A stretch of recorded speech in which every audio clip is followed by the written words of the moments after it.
Illinois will eliminate cash bail in September. Today, the state Supreme Court ruled in favor of the SAFE-T Act. The law puts an end to the cash bail system in Illinois. It overturns a lower court's decision that ruled the law unconstitutional. Illinois now is set to become the first state in the country to abolish cash bail. It would be replaced with a new system where judges decide on pretrial detention that is based on flight risk and danger to the community.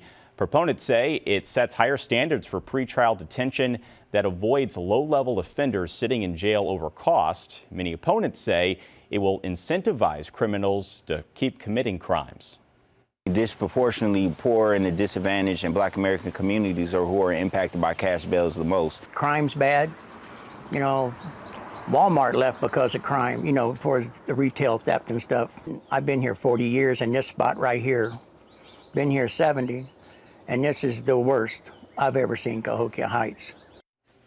Well, the Madison County Sheriff and State's Attorney released a statement saying in part, quote, "We remain convinced that the SAFE-T Act is ill-conceived legislation that will take discretion and tools away from our local judges, impose serious unfunded burdens on local prosecutors, delay justice for victims of crime, and ultimately make our neighborhoods less safe."